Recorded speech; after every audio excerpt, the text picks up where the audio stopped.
it's awesome. It really is cool for me, and I said it last week. I said something I'll probably never experience again, and I kind of experienced it again today. So yeah, those fans are special, near and dear to my heart, and mean a ton to me. The support, and not just for me though, but for our whole team, and yeah, experiencing that is cool.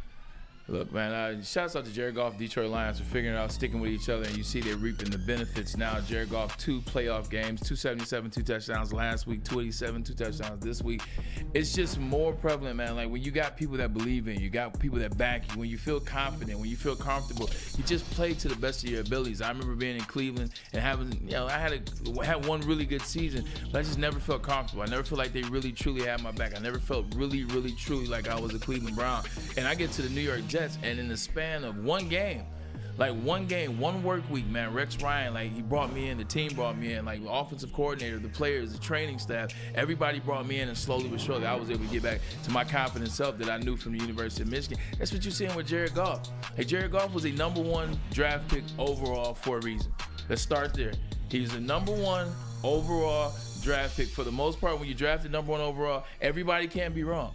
And then he takes the Rams to the Super Bowl, and then it falls apart a little bit at the wheels. He comes here, he's trying to figure out who he is. They double down on him, they triple down on him, they stayed the course. They didn't pay attention to what the people were saying, even in the city after the first year here, 3-13-1, or the first 6 games of last year. They stayed with Jared Goff, and eventually he was able to get his rhythm, get his confidence the last 10 games of last season, and this year he's been able to build on it each week, week by week by week, game by game, and that's the guy you're seeing in front of you at the podium. You want to talk about having your quarterback. He's just won you 2 playoff games, and I don't care who they played against. He outdueled Matt Stafford in the sense that they won the game. He outdueled Baker Mayfield in the sense he didn't turn the ball over, and they won the game. How many quarterbacks are we trying every year on these shows that aren't this one? They're trying to give you why this quarterback is the guy. Why this quarterback deserves $51 million. Why this quarterback can get it done. And they're struggling. They're getting knocked out of the playoffs. They're getting knocked out of the first round of playoffs. They're getting embarrassed at home. Jared Goff just won you 2 playoff games and did it in immaculate fashion with Ben Johnson. So I don't know what your eyes are telling you, but my eyes are telling me he's the guy. So great being in the building and hearing from almost the minute you got to your seat, Jared Goff. Yep. Jared Goff. Jared Goff. This city has fallen in love with Jared Goff, and rightfully so. He has embraced us. We have in turn embraced him. Now, winning is the great catalyst for all of it. Yeah. Right? But Jared Goff will be You got to win. a Detroit Lion for the rest of his life, based on what he's done in the last 8 days alone. Yeah, I would. I mean, think about you, Bray. You played a season and a half in New York. Yeah. But the team success that you had, it makes you a Jet. This is true. You are a New York Jet. And I think that the success that Jared Goff has had here makes him forever a Detroit Lion. Again, the great part about this, his story is not done yet. His story is still being written. The Detroit Lions 2023 season is still being written. And by the way, can I ask the dumbest question in the world? Okay. This is the dumbest question in the world. It is a total side note. Yeah. And it means nothing to what we're talking about. But I just don't understand it. Why is the University of Michigan the 2023 national champions, but let's just say the Lions, heaven forbid, win the Super Bowl? The Detroit Lions would be the 2024 Super Bowl champions. The 2023/2024. No, but it's Super Bowl 58. That's not what the season. That's not what the shirts say. Yeah. That's not what. When you look at the. Yeah. It's not, when you look at the it. list I get of it. Super Bowl champions, when you see 2024 Super Bowl champions, it'll have Lions, Ravens. It won't say 23-24. Right. It'll say 2024. But Super Bowl 58. Okay. Isn't that also too because that Super Bowls used to be like Super Bowls used to happen the same year because there weren't as many games. So, No, they were always in January. There were a couple Super Bowls in December. Yeah? I might have to look it up, but I think so. I could be wrong. I could be wrong, but I think I'm right. Hey, while we're here, let's do the Premier Pet Supply Player of the Game, Tom Mazaway. I think you got to know who it is. It's the man who got his first interception in his 3-year career, none other than Derek Barnes. Ryan, how important is Derek Barnes to that linebacker core now? He's just one of those guys that, again, fits this city, fits this team. He's a guy that wasn't even sure if he was going to make the team at the start of the year, and towards the end of the year just made one of the biggest plays in the history of the franchise over the last 50 years. That's what he just did. And it's guys that just keep working, just keep working, just keep working. Get better, get better, get better. And lo and behold, you're in a position to make a play like that. And that pop in the stadium when he caught that ball Ooh. was unlike anything you'd ever hear. Did you bring me a towel home? All grit? I didn't. You didn't give me an all grit? They're all nasty. You didn't give me an all grit? No, I didn't. You don't need that towel. You're right. It's fine. Man, you got to appreciate people that can stay the course, man, and stay the course. He did. You know, he had a couple good games in 2021, but he had a couple of those games where you realize why he was going up, back and forth in the lineup, out of the lineup, but he stayed the course. He got better. Calvin Shepard helped this man get better, and Derek Barnes, like you said, he made one of those plays. I remember when the Colts finally beat the Patriots when they get Marlon Jackson, one of my former teammates, University of Michigan All-American, got that interception, and to this day, Peyton Manning still calls Marlon all the time. Hey, Marlon, how you doing? Like moments like that helped Peyton Manning get over the hump.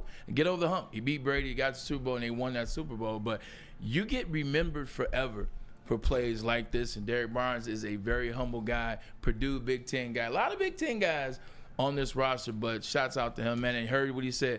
This is how this team is.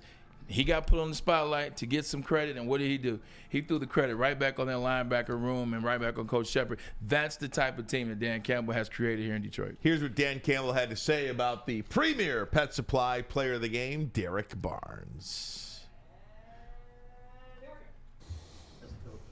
Yeah, I mean, I'm proud of Derek. Derek, he's one of our guys that, we drafted in the first year here, and he was a later bloomer guy. It took him a little bit, and then he really came on this season, and he's playing at a high level. And just to see him, one of the biggest areas he's grown at, not only just being able to, his level of play on defense, but his psyche. Something bad happens, something doesn't quite go the way you want it to, man, he's able to bounce back in a big way, and it doesn't affect him negatively, man. He keeps going. That's where I feel the most growth, and it's why he's playing at a high level. But that was what a huge play.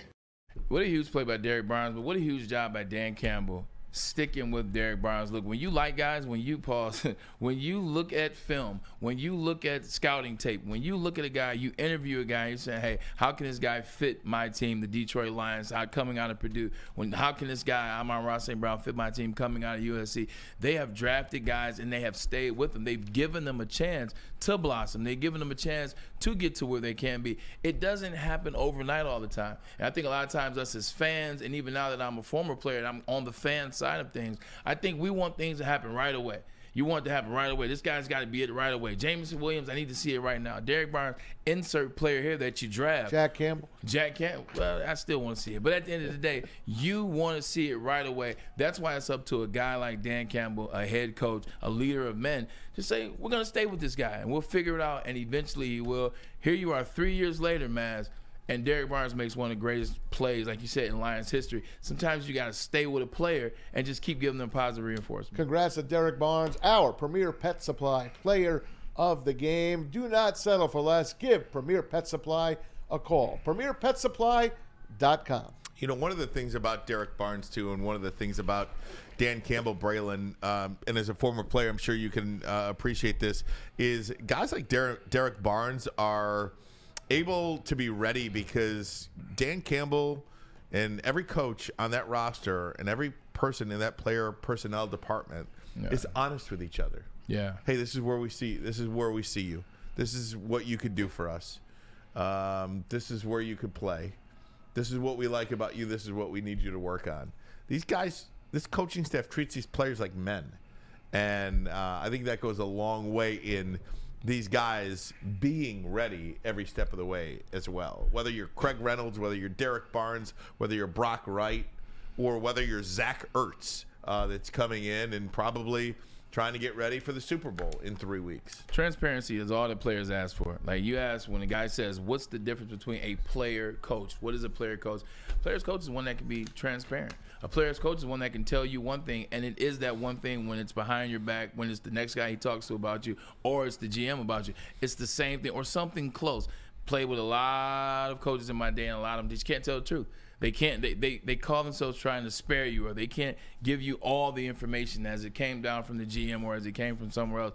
They don't have that problem in Detroit, and when you don't have that problem, you got guys that lobby for you. Like you said, you tell Derek Barnes, "Hey, you're just not here right now. We want to keep you on the team. We want you to still get better at some things, but right now we see you as linebacker 3 or linebacker 4. All right, you're honest with me. You didn't string me along. Like, legitimately, I had Pete Carroll tell me in one sense when I got to the Seattle Seahawks in training camp in 2012. He said, yeah, you're going to come here. You're going to challenge for starts. Probably going to be you and Sidney Rice. Well, when I got there after about, a week, like I'm like taking 4th reps and 5th reps and 6th reps. Before the season starts, I start the opening game against the Arizona Cardinals. I'm like, but you got to stay the course. And the other side that you give Derek Barnes. Attitude. You're like, at the end of the day, I know who I am. Yeah. And this is why I was coming to Derek Barnes. At the end of the day, he believed in himself. He knew who he was at Purdue. He knew why he was drafted here, or he knew why he was picked up here to the Detroit Lions. He stayed the course. That play he made wasn't an easy play.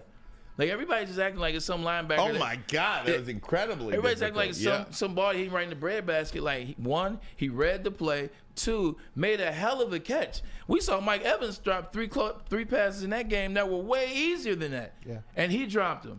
He still had 147, but he dropped 3 easy passes. Derek Barnes made a hell of a play. He saw the play, and you can tell how he made that play. He's been watching film. Yeah. He knew that play was coming. That was a hell of a job by him. He trusted in himself. Did we wind up playing Derek Barnes speaking about his interception? Did we do that yet? We haven't done that yet? Because I was on the phone trying to get a hammer on. No, we're talking about Dan Campbell talking about it. Well, we got Derek Barnes himself talking about that exact play. Yeah, so Coach called a great play executing all week. He was packing seams, man. This is crazy. First in the NFL interception, man. It was wild. All you got to do is be coachable, man, and do what AG and Shepard tell you to do, and this is the result. Nah, but one pride, man. Detroit, y'all deserve this. This is amazing. God is good. It's so great. There's no doubt about it. And so happy for guys like Derek Barnes. And he is our premier Pet Supply player of the game.